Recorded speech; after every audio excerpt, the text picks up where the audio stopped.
O verso de número 18, e deixa a Bíblia aberta aí, verso de número 18. Então o Senhor Deus declarou, não é bom que o homem esteja só. Farei para ele alguém que o auxilie e lhe corresponda. Há 32 anos atrás, eu ouvi o chamado de Deus para a minha vida, para trabalhar com família. Família, sem dúvida alguma, é o nosso maior patrimônio. A família é o ponto de partida de todos os outros relacionamentos. A família, ela é a oficina que modela o caráter do indivíduo. Você é o resultado do que é a sua família. Eu sou o resultado do que foi a minha família. Meus filhos são o resultado do que é a nossa família. A família é a prioridade das prioridades no coração de Deus. Quando você olha para a Bíblia, você percebe que a Bíblia começa falando de família. Eu acabei de ler um texto aonde o próprio Deus diz: não é bom que o homem esteja só. Far-lhe-ei uma auxiliadora, e começa aqui a construção de uma família. O último versículo do Velho Testamento, lá em Malaquias, diz: converterei o coração dos pais aos filhos, e o coração dos filhos aos pais, para que eu não venha e fira a terra com maldição.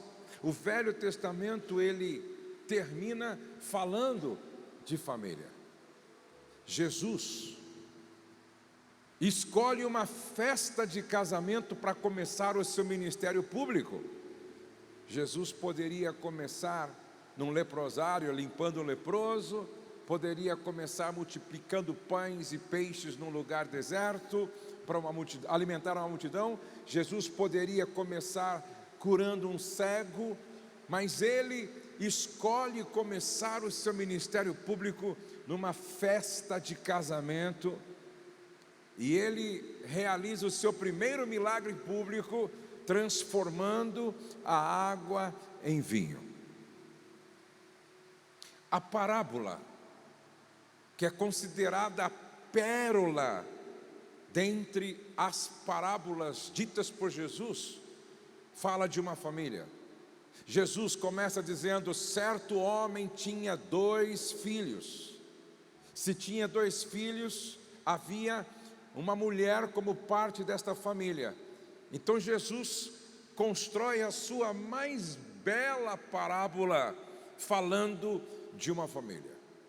Agora é interessante que o apóstolo Paulo, que a história não diz se ele era casado ou solteiro, mas ele dedica Efésios capítulo 5 para falar de família, Efésios capítulo 7 para falar de casamento e consequentemente está falando de família. Colossenses, ele também aborda a questão da família. O apóstolo Pedro, que segundo os estudiosos era um galileu semi-analfabeto, ele ditou para que alguém escrevesse algumas cartas, e na sua primeira epístola, no capítulo 3, ele fala como homem casado. Pedro tinha esposa, Pedro tinha sogra, e ele fala de relacionamento familiar. Agora, não sei se você prestou atenção, mas a Bíblia começa falando de família, e a Bíblia termina falando de casamento, de família. E o noivo e a noiva, o Espírito e a noiva dizem para o noivo: vem.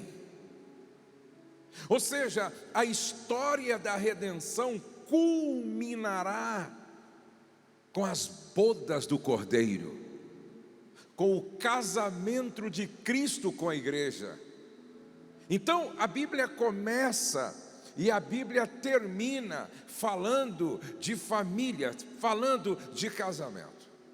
Então, família é prioridade no coração de Deus.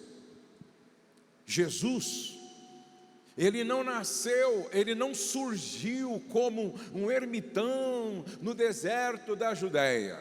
Não.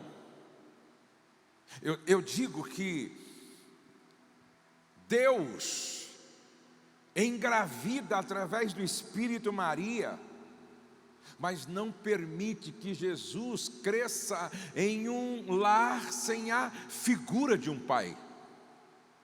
Preste atenção nisso. Deus poderia, na sua onipotência, dizer o seguinte: Maria vai ficar grávida por obra e graça do Espírito Santo, e eu vou colocar 2 anjos poderosos para assisti-la, e ela não vai precisar de homem na casa. Não.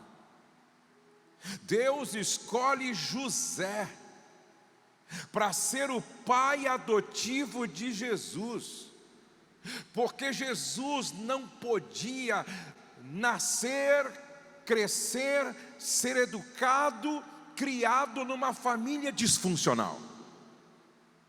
Era necessário ter uma mãe, era necessário ter um pai criando os seus filhos, porque este é o padrão de família à luz da palavra de Deus.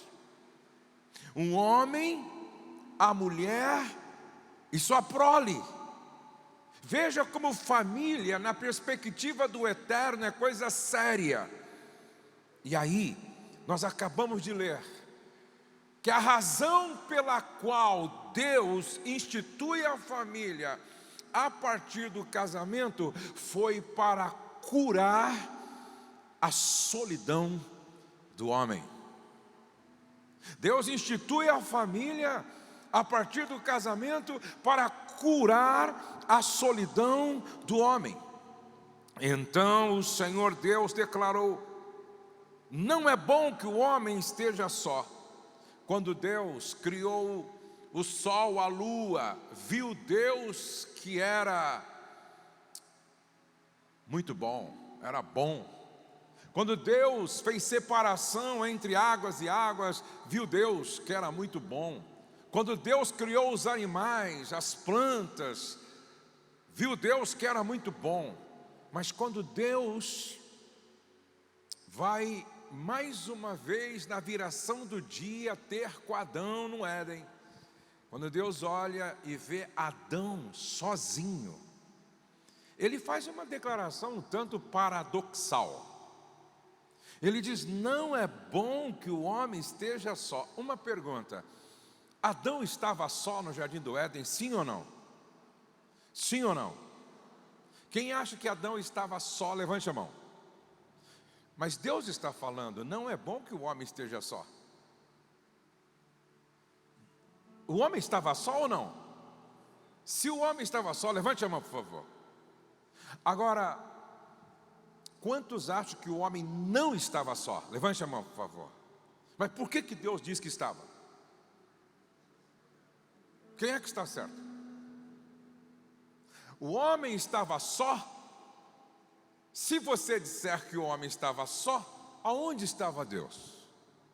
Se você disser que o homem não estava só, Deus estava equivocado, porque é Ele quem faz esta afirmação: não é bom que o homem esteja só. Então, na perspectiva do eterno, o homem estava só. Agora, em que sentido o homem estava só? Presta atenção. Quando Deus criou o homem, Deus colocou no homem algumas necessidades básicas que só podem ser supridas através do outro. Eu vou repetir: quando Deus criou o homem, Deus colocou em Adão algumas necessidades básicas que só poderia ser suprida através do outro da sua espécie. Não era possível Deus suprir essas necessidades, porque Deus é espírito. E o homem era um ser humano. E Deus não espiritualiza o que não pode ser espiritualizado.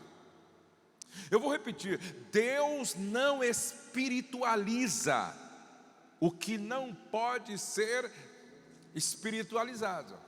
Por exemplo, Deus fez o homem com uma necessidade de se comunicar.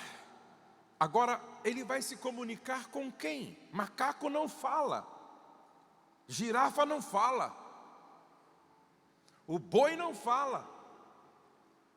Presta atenção, então ele vai se comunicar com quem? Deus colocou no homem a necessidade de se integrar a um grupo da sua espécie. Mas cadê o grupo? Deus colocou no homem uma necessidade afetiva, sexual. E quando Adão manifestava desejo de fazer amor com quem? Ou você pensa que Deus, à tarde, quando por lá passava, dizia para Adão: hora que passa, hora que passa, hora que passa. Deus não espiritualiza o que não dá para ser espiritualizado. Deus não diz para você: hora que a fome passa, hora que a sede passa, hora que o sono passa, hora que o desejo de ir ao banheiro passa. Deus não espiritualiza o que não pode ser espiritualizado. Por isso ele, sendo espírito, não podia suprir necessidades que não podem ser espiritualizadas. Agora nós temos os animais irracionais. Também não era possível os animais irracionais suprirem necessidades que o ser humano racional tinha. Nesse sentido, Adão estava só. Por isso Deus diz: vou fazer alguém da sua espécie. Vou fazer alguém da mesma matéria sua. Agora o interessante é que o homem foi feito do barro. E para fazer o homem, o barro teve que ser preparado. E para o barro ser preparado, geralmente o oleiro ou quem trabalha com barro tem que amassar o barro, tem que amassar o barro, tem que amassar o barro. Presta atenção. Para fazer o homem, Deus foi o oleiro. Mas para fazer a mulher, Deus teve que ter a perícia de um cirurgião plástico. Porque para fazer a mulher como um cirurgião, Deus teve que cortar Adão do lado para tirar uma parte dele. Isso é trabalho de médico, requer perícia médica, cirúrgica, e é necessário uma delicadeza. As mãos de um oleiro não trabalham da mesma forma como trabalha as mãos de um cirurgião plástico. É por isso, talvez, que o homem é a parte musculosa, que tem ombros largos, que tem músculos, e a mulher é a parte delicada, sensível, que não tem os ombros largos, mas tem a estrutura do quadril largo, porque o homem foi feito com os ombros largos, com músculo, com força, como guerreiro. como protetor, guardião, o provedor. A mulher foi feita com sensibilidade, com delicadeza. A mulher foi feita com a estrutura do quadril largo para dar à luz a filhos. E isso não pode ser invertido. É horrível quando a gente olha para as mulheres querendo fazer o papel do homem, e quando a gente vê os homens querendo fazer o papel da mulher. Isso não está alinhado com o plano original de Deus. Isso não está alinhado com a vontade soberana de Deus. Isso não tem nada a ver com o projeto original de Deus. Deus fez a mulher com delicadeza. Deus fez a mulher sensível. Deus fez a mulher para cumprir um papel específico, e quando ela o faz com sabedoria, ela se torna a causa do sucesso do homem. Deus fez o homem para ser o guerreiro, para ser o provedor, para ser o protetor, para ser aquele que dá direção, proteção e provisão. E disso depende o bem-estar da família. Uma família é funcional ou disfuncional dependendo da compreensão do homem e da mulher no cumprimento do seu papel.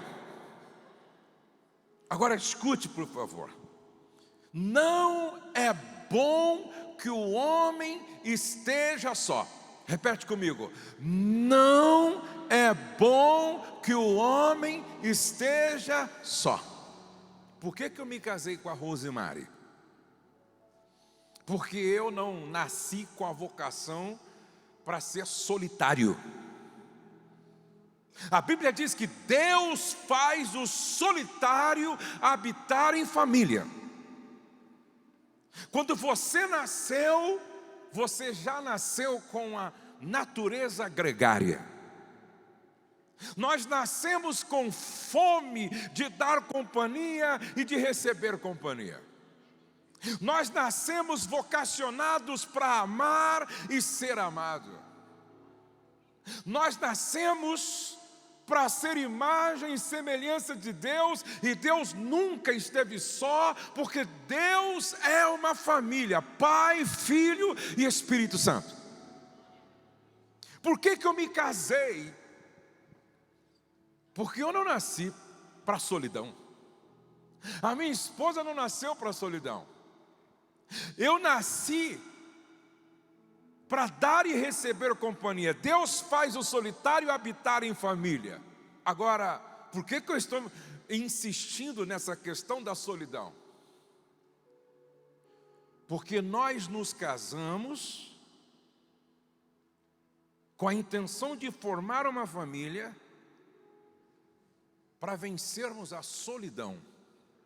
Agora, a pior solidão que existe é quando você está com pessoas se sentindo miseravelmente só. A pior solidão que existe é quando você está em casa com os pais carregando o jugo da orfandade. A pior solidão que existe é quando você está ao lado do marido, se sentindo viúva com o marido vivo. A pior solidão que existe é quando você está ao lado da esposa, se sentindo um viúvo com a esposa viva. A pior solidão que existe é quando você está entre pessoas, dentro de casa, e vivendo uma solidão que adoece. Essa é a realidade. Por exemplo, qual é o valor da mesa, que deveria ser o centro das emoções de um lar? Qual é o valor da mesa, das refeições, que deveria ser um altar em torno do qual a família se reúne? Qual é a importância da mesa como um lugar pedagógico, de discipulado, de formação de caráter, de encontro que faz bem? Nada pior do que sentar à mesa sozinho, porque o outro está na sala com outros virtualmente, porque o outro está no quarto com outros virtualmente, porque o outro está na varanda com outros virtualmente. Ou seja, solitários em família, solidão em família. Deus quer começar um avivamento a partir da nossa casa. Deus quer começar uma revolução do Espírito a partir da nossa casa. Deus quer começar uma grande mudança a partir da nossa casa. Se você me pergunta, pastor Josué, nós estamos vivendo na era pós-moderna, aonde, olha que coisa linda, uma fotografia que demorava para ser revelada 10 dias, você tirava 36, prestava 5. E até chegar na casa da sua mãe, na outra cidade, levava 1 mês. Hoje, você tira fotografias e você publica numa rede social, em 30 segundos, ela está disponível para o mundo ver. Que coisa linda! Antigamente, para você saber o que estava acontecendo do outro lado do planeta, demorava muito e às vezes você nem ficava sabendo. Nós assistimos a Copa do Mundo lá do outro lado do planeta. Nós assistimos a guerra acontecendo no Oriente Médio em tempo real. O presidente Bolsonaro falou na ONU, todos nós tivemos acesso para ouvir o seu discurso do outro lado do mundo. A rainha morreu, todos nós assistimos às celebrações, às visitas dos chefes de Estado, os desfiles em tempo real, na nossa sala. Hoje já existe cirurgia feita, o médico aqui em São Paulo e o paciente do outro lado do mundo, é possível fazer uma cirurgia.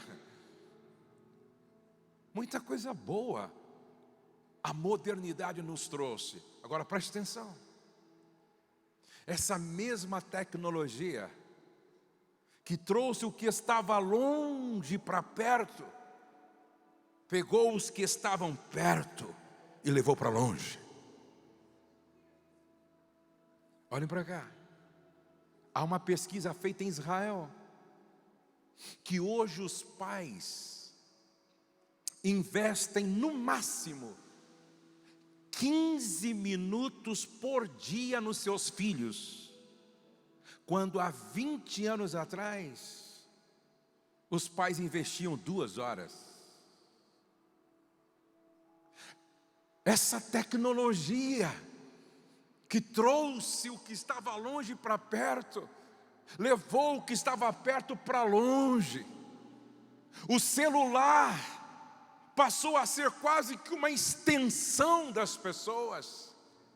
Não se consegue ir ao banheiro sem o celular. Não se consegue dormir sem o celular ao lado. se acorda com o celular, a gente não se dá conta que o nosso corpo produz melatonina, o hormônio do sono, quando tudo fica escuro e a gente fecha os olhos.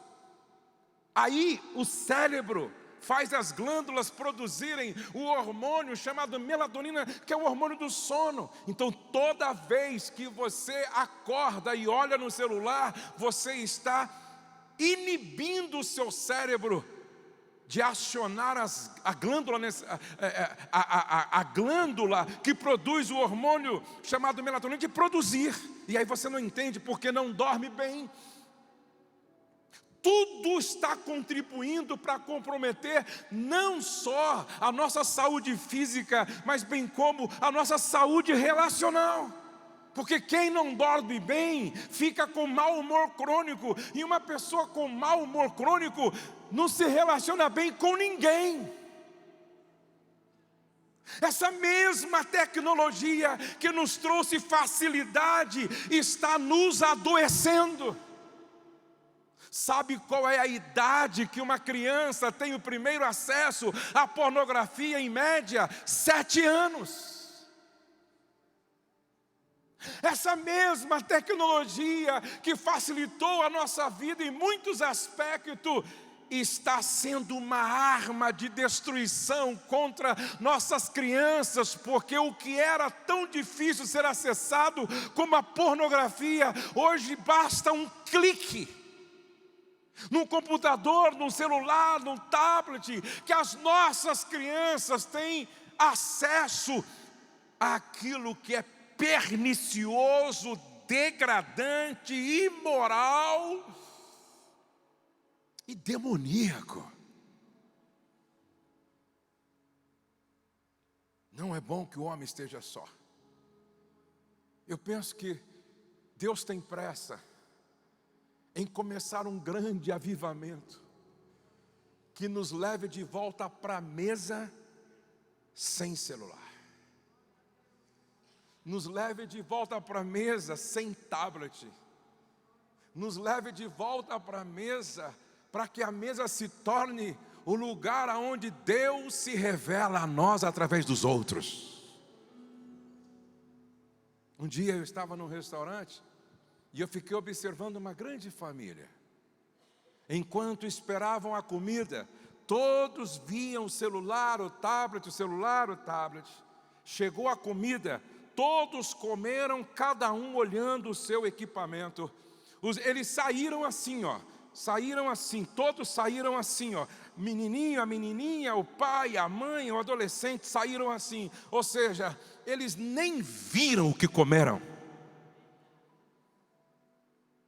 Eles não saborearam o que comeram.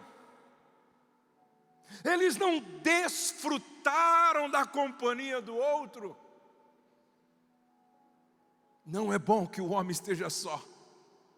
Isso aqui está levando as pessoas a viverem em um mundo virtual, conectadas com o virtual, mas desconectadas um com o outro em casa, em família. Não é bom que o homem esteja só. Não é bom que o homem esteja só. Nós estamos perto, mas nós não estamos presentes. Nós estamos perto, mas não estamos presentes. Eu estava falando lá na nossa clínica de restauração de casamentos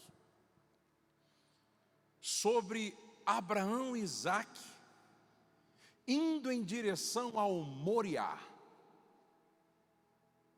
E é interessante que quando Abraão deixa os rapazes com o jumento, ele diz assim: eu e o meu filho Isaac iremos adorar. E depois que nós tivermos adorado a Deus, voltaremos. quais são os pais que estão indo para o lugar do culto adorar com seus filhos? A gente está muitas vezes fazendo muitas outras coisas, inclusive até estimulando os filhos a serem viciados em jogos virtuais. Está faltando pais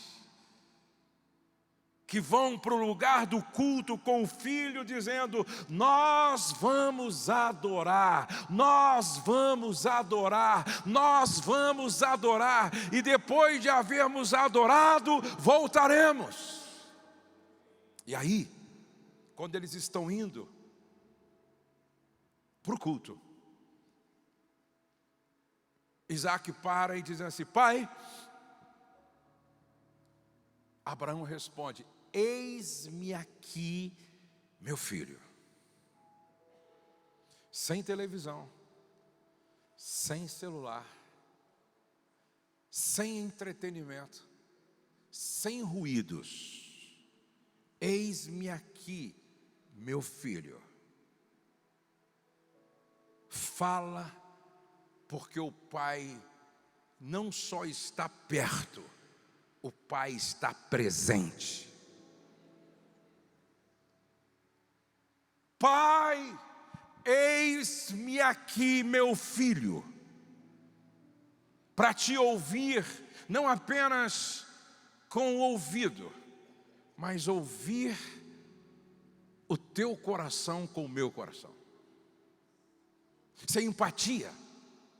E aí, Isaac faz uma pergunta complexa. Isaac faz uma pergunta difícil, porque Isaac, aquele adolescente, diz: aqui está o fogo, aqui está a lenha, aqui está o punhal, o cutelo. Cadê o cordeiro para o holocausto? Abraão não podia dizer àquele menino: é você que vai ser imolado. Abraão tinha que dar uma resposta que não agredisse, que não traumatizasse. Abraão precisava dar uma resposta certa. Abraão não queria se antecipar ao que aconteceria lá na frente. Agora é impressionante que a resposta que Abraão dá só foi possível ser dada porque ele conhecia o caráter do Deus que servia. Olhe para cá, por favor. Quantos filhos estão perguntando para os outros aquilo que só os pais podem responder? Quantos filhos estão perguntando na escola perguntas que deveriam ser feitas para o pai? Mas o pai não tem tempo. Mas o pai está fazendo qualquer outra coisa. Mas o pai não vê o filho ou a filha como prioridade. Quantas meninas estão perguntando para a amiguinha que já abraçou o caminho da homossexualidade? Quantos rapazes estão perguntando para os amiguinhos que já abraçaram o caminho da homossexualidade? Quantos filhos estão perguntando lá fora, quando a pergunta teria que ser feita para o pai? Mas aonde estão os pais que, ao ouvir os filhos dizerem: pai, e eles respondem: eis-me aqui, meu filho. Sem televisão, sem celular, sem entretenimento, sem ruídos, sem interferência. Eis-me aqui, meu filho. Eu não estou só perto de você, mas eu estou presente para você.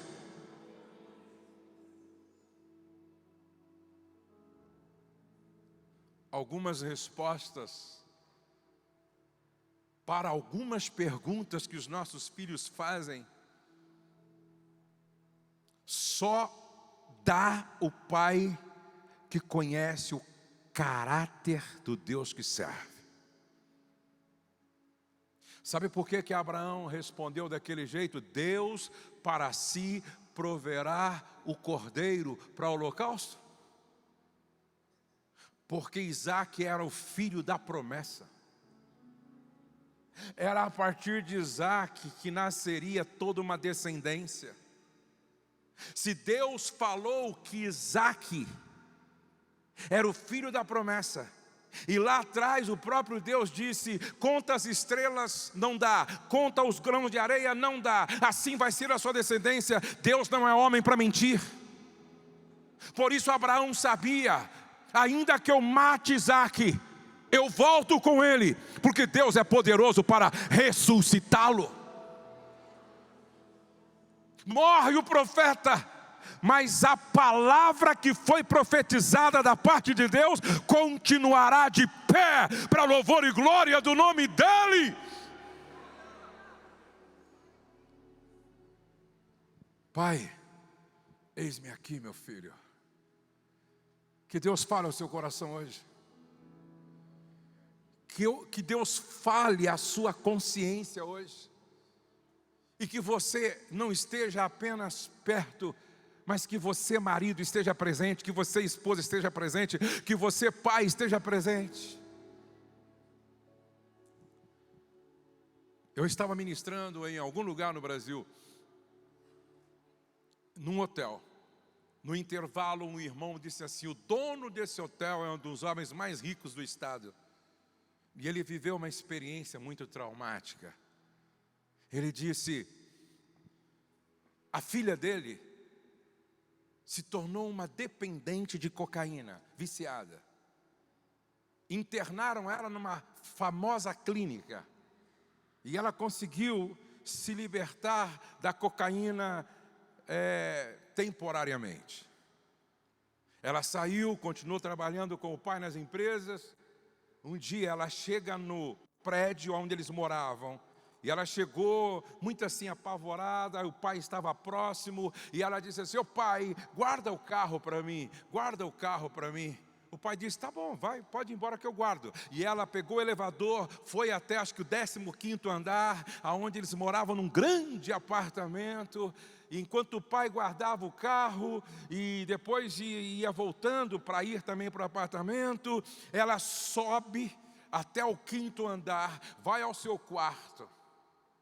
Com um estilete ela corta a rede de proteção. E do 15º andar ela se joga em direção à morte. Quando ela cai lá embaixo, o seu corpo cai sobre alguns objetos pontiagudos. E com o impacto sobre aqueles objetos pontiagudos, o seu corpo despedaçou. Pior, o seu pai voltava do estacionamento e estava passando por ali. Isso já faz algum tempo e esse homem ainda carrega na sua memória aquela imagem. Nesse mesmo evento ele disse: há uma onda de suicídio aqui. Esses dias um garotinho de 11 anos se suicidou com uma corda, um cordão amarrado na beliche. A pergunta que fica é: será que esse pai parou para ouvir o grito do coração desta filha? Não estou pré-julgando. Será que esse garotinho de 11 anos não gritou: pai? Mas faltou um pai a Abraão para dizer: eis-me aqui, meu filho.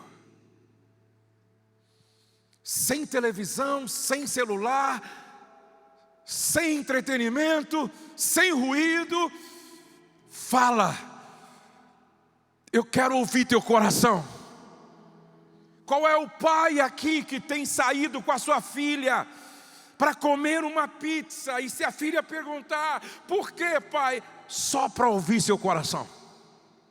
Qual é o pai e a mãe que pegou o filho e disse, vamos tomar um sorvete, mas pai, por quê? Só para ouvir seu coração. Quantos filhos lutando com uma crise existencial? Quantas filhas lutando com uma crise existencial? Quantos filhos, a semelhança do filho, do pai lá do filho pródigo, em crise dentro de casa, perto do pai, mas dentro de casa vivendo uma crise. Que o Espírito Santo nesta noite nos desperte e que a gente ouça a voz de Deus nesta noite. Quem tem ouvidos para ouvir, ouça o que o Espírito diz às igrejas. Deus quer começar um avivamento a partir da nossa casa. Deus quer começar um avivamento a partir da nossa família. Deus quer começar um avivamento a partir do nosso lar. Vamos ficar de pé na presença de Deus. Não é bom que o homem esteja só. Eu não sei como está o seu casamento hoje. Deus sabe. Eu não sei como está a sua relação com a filha hoje. Deus sabe. Eu não sei como está o seu relacionamento com o filho hoje. Deus sabe. Há uma palavra que eu ministro às vezes. Não deixe para amanhã o que você deve fazer hoje. O passado se foi. O futuro ainda não existe.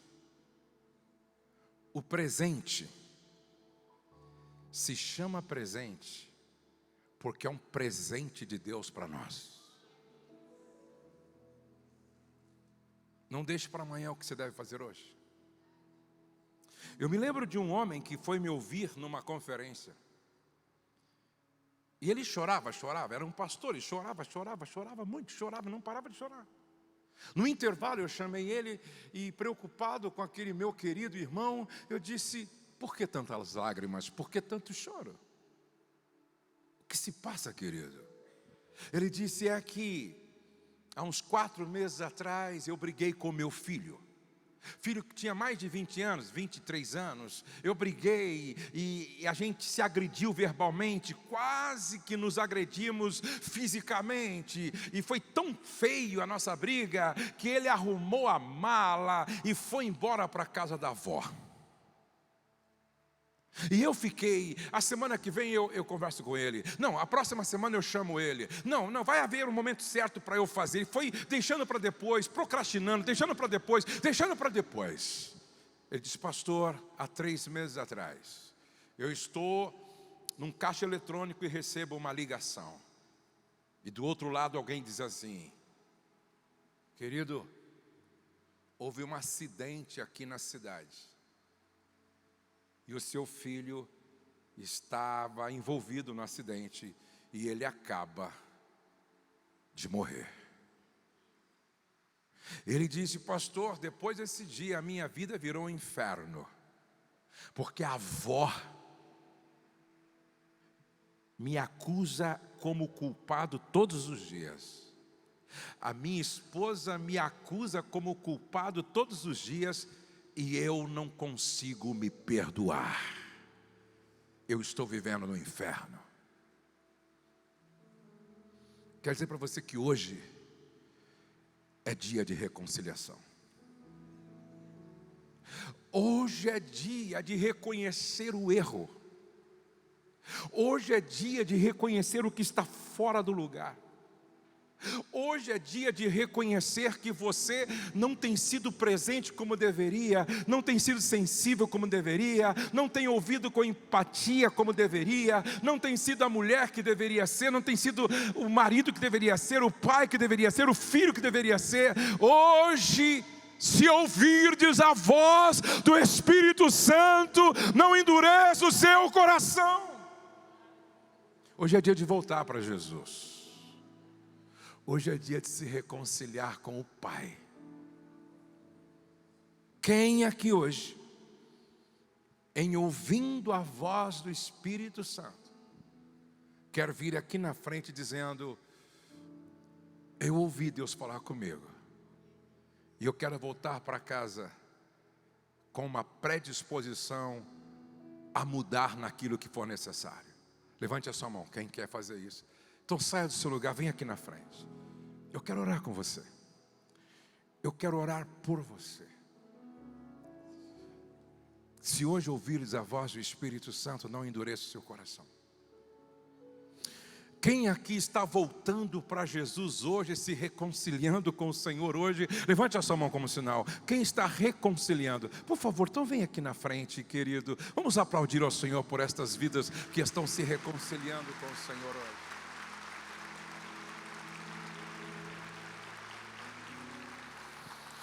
Olhem todos para cá. Quantos aqui precisam se reconciliar com o seu pai biológico? Levante a mão assim, por favor. Ótimo. Você não quer vir aqui na frente? Que bom. Quem precisa se reconciliar com a sua mãe biológica? Levante a mão assim, por favor. Quem precisa se reconciliar com o irmão? Levante a mão assim, por favor.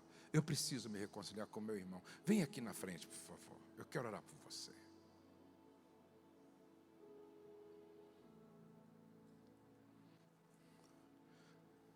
Hoje é noite de reconciliação. Reconciliação com o pai. Reconciliação com o pai biológico, com a mãe biológica. Reconciliação com o irmão. Preste atenção. Vocês que estão dizendo sim à voz do Espírito Santo, vocês vão viver o que vocês nunca viveram. Vocês vão experimentar o que vocês nunca experimentaram. E vocês vão tomar posse daquilo que Deus há muito tempo já preparou. Porém você estava impedido de tomar posse porque faltava isso aqui na sua vida. Coloque a mão no seu coração, por favor. Comece a falar com Deus. Fale como filho falando com o Pai. Derrame o seu coração na presença dEle. Pai, louvado seja o Teu nome nesta noite. Louvado seja o Teu nome pela Tua palavra. Louvado seja o Teu nome pelo mover do Teu Espírito nesta noite. Louvado seja o Teu nome pelo que o Senhor está ministrando ao nosso coração. A Tua palavra diz em Malaquias: e converterei o coração dos pais aos filhos e o coração dos filhos aos pais. Faz isto nesta noite, faz isto nesta noite, faz isto nesta noite. A Tua palavra diz que o Senhor é um Deus que transforma, um Deus que liberta, um Deus que coloca no lugar o que está fora do lugar, um Deus que tira todo o excesso e deixa o essencial, um Deus que cura, um Deus que sara, um Deus que liberta, um Deus que perdoa, um Deus que lava, um Deus que purifica, um Deus que santifica, um Deus que traz para perto aquele que se afastou da Tua presença. Vai fazendo milagre nesta noite, vai trabalhando em cada marido, em cada esposa, em cada pai, em cada mãe, em cada filho, em cada filha. Faz aquilo que só o Senhor pode fazer, e mais ninguém, e mais ninguém, e mais ninguém.